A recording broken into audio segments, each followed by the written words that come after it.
Dovolte mi, aby som z tohto miesta mohol predstaviť generálneho partnera tejto konferencie, spoločnosť Inseco AS so sídlom v Žiline.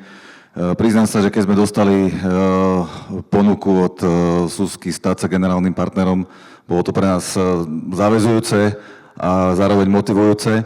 Veľmi si to vážime a ďakujeme celej spoločnosti SUS za túto možnosť a zároveň aj pánovi predsedovi Gabrielovi Žilinskému, že tu môžeme s vami byť. Čo sa týka našej spoločnosti, v podstate na týchto pár slajdoch, alebo na tejto krátkej ukážke mojej vlastne si predstavíme tú históriu tej našej spoločnosti, prítomnosť a nejaké také naše vízie. Čiže nebudem to nejako extra naťahovať, čas mi beží veľmi rýchlo. Začnem vlastne od nejakého toho roku 91, kedy spoločnosť Inseco bola založená.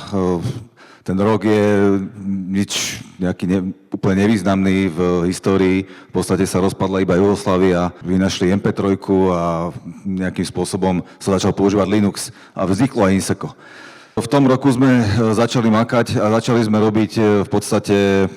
robiť a venovať sa najmä teda hardveru, serverom, tlačiarňam ako všetci ITčkári vtedy. V tom roku v 97 bývalý riaditeľ pán Ivan Ševčík sa rozhodol teda, že videl ten trend, ktorý v tej údržbe nejakým spôsobom je a sledoval to, tak začal na partnerstvo so spoločnosťou Datastream, v tom čase holandská špička na trhu so softvérom pre údržbu. Čiže v tom čase sme začali implementovať tento systém vlastne Československu a prišla prvá veľká implementácia v spoločnosti Slovnaft.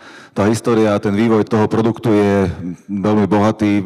Začali Datastream, pokračovalo to Inforum a dnes v podstate ten software sa volá Hexagon EAM a je to v podstate náš nosný produkt, ktorý implementujeme u našich zákazníkov. Čo sa týka ďalšej našej pôsobnosti už v tom roku, ako som hovoril o tom Slovnafte, ktorá bola naozaj veľká implementácia, tak sme museli sa posúvať ďalej aj my technicky, čiže našiel som kdesi v našich šuflíkoch certifikát ISO 2005, ktorý som si dovolil vám ukázať, čiže už v tom čase sme začali interne pracovať na našich normách a na našich smerniciach tak, aby sme vlastne boli lepší v tom technickom svete, aby sme mohli zákazníkovi byť takým, by som povedal, dôveryhodným partnerom. Čo sa týka ďalej, tak veľmi dôležitý bol rok 2010, kedy sme vlastne nadobudli strategické partnerstvo s spoločnosťou IPsoft. IPsoft je líder na trhu real-time technológií, v rámci energetiky majú svoju platformu a pôsobia naozaj vo veľkých spoločnostiach. Možno poznáte Okte alebo Slovenskú elektrizačnú prenosovú sústavu. Takže v podstate v tom čase sa rozhodovali, či idú programovať nejaký software na údržbu, alebo či si teda nájdu partnera, ktorý takéto niečo má. Hej. To znamená, že my sme v tom čase boli celkom úspešní, čiže s IPsoftom sme fúzovali a dodnes sme vlastne spolu ako sestra, brat alebo dcéra, syn, alebo ako chcete.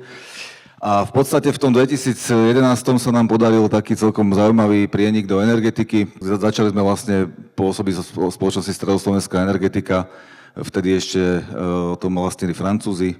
V tom čase bol to na naše pomery celkom významný a veľký projekt.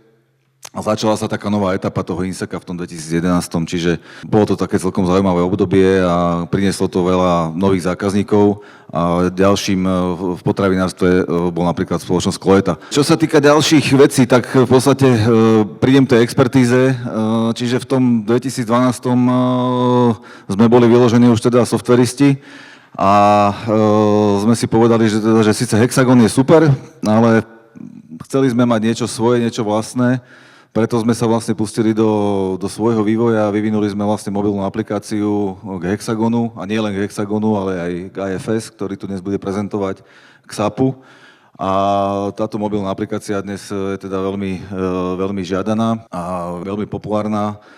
Používajú naozaj veľa spoločností a myslím si, že keď sme sa začínali v tom 2012-2013, tak sme v podstate mali prvú mobilnú apku k mobilnej údržbe v tom kruhu, v ktorom sme sa pohybovali, takže bolo to veľký záujem a ten záujem samozrejme pretrváva až dodnes. Tak stručne, že čo ten Hexagon vlastne je. Hexagon je vlastne taká platforma, nie je to ani, by som povedal, software, pretože strašne často sa tam stretáva, že v tých firmách hľadajú nejaké riešenie, väčšinou to porovnávajú s nejakými krabicovými softvermi, ale v podstate EAM je naozaj platforma, v ktorej dokážete urobiť všetko, čo by ste možno že chceli aj potrebovali, od komplexného majetku cez všetky stratégie aj cez všetky procesy.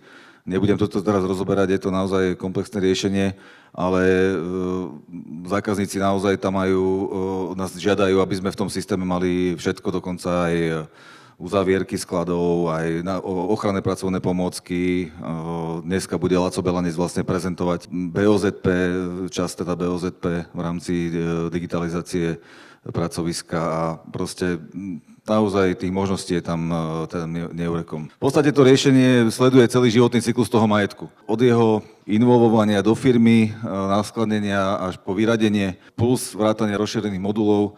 Tých modulov je zase spústa, najčastejšie používané kalibrácie a veľmi sú žiadané teraz BIM modely, čiže v podstate 3D skény budov, 3D skény zariadení údržbárskych, takže ten manažer má možnosť v 3D vidieť rovno ten asset aj rovno to hlásenie tej poruchy. Samozrejme digitálne dvojča, dneska taký veľmi žiadaný pojem. Nie je to pre každého, ale kto na to má peniaze, tak prečo nie. Takže posúvame sa ďalej, aby ste len vedeli teda tú komplexnú informáciu. Inseco okrem teda údržby sa venuje aj výrobe. Máme taký vlastný MES systém, práve vyvíjaný v tej technológii spoločnosti IPsoft, volá sa PM Toolkit. Je to komplexné MES riešenie, ktoré dokáže v real-time pracovať so strojmi, s linkami, s výrobnými zariadeniami, dokáže dáta zberať, v reálnom čase ich vyhodnocovať a počítať vlastne ich celkovú efektivitu. To je taký hlavný benefit toho systému. Plus samozrejme má to spustu ďalších modulov, kde sa venujeme vlastne bezpapierovej údržbe, digitalizácii a vlastne snažíme sa tú výrobu úplne odbremeniť od tých papierovačiek. No a zároveň tí naši zákazníci, keďže sme na trhu 34 rokov a tých ľudí máme veľmi šikovných, tak sa venujeme aj optimalizácii procesov. To znamená, že keď nás zákazník požiada, aby sme mu pomohli navrhnúť nejaký model, analyzujeme model, navrhneme, našu expertízu dodáme, či už v údržbe, vo výrobe alebo v logistike. Čiže to je náš dennodenný chlebík.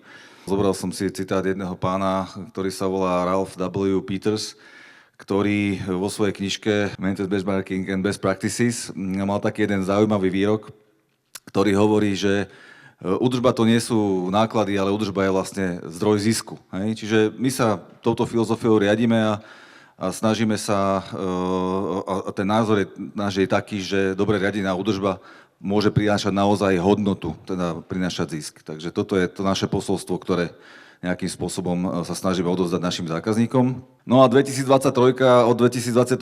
nič zaujímavé, mali sme 30. výročie, no, oslava veľká. V 22. som sa dostal vlastne na pozíciu výkonného riaditeľa. Pána Hermana tu dneska stretnete, to je môj predchodca. Ten už potreboval si ísť odpočinúť na dôchodok.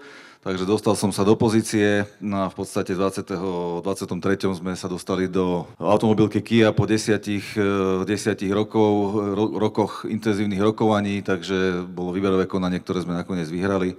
No a je to tam celkom zaujímavá implementácia. Dnes kolega z Kie, myslím, že tu je medzi nami, tak bude tiež v panelovej diskusii, takže verím, že vám povie niečo o tom viacej.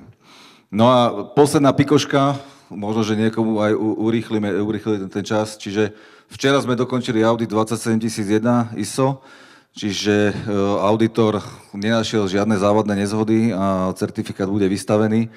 Takže ohľadne kyberbezpečnosti je to veľká vec. Keď som včera počul, teda, čo sa na nás valí z Európskej únie, aké smernice a dokonca ohľadne umelej inteligencie a kopec vecí, ktoré budeme musieť dodržiavať jednak my ako dodávateľia a jednak vy ako firmy, či už zo súkromného alebo z verejného sektora, tak je to celkom husté. No a my sme chceli byť pripravení na túto časť, čiže tá 27 000 je taký začiatok, alebo teda základ pre to, aby zákazníci mali v nás istotu a mohli sme im ukázať, že to naše smerovanie je naozaj orientované na tú bezpečnosť a na GDPR a na ostatné veci. Proste je to súbor smerníc, ktoré o tom jednoducho hovoria. Čiže toto je taká najnovšia pikoška.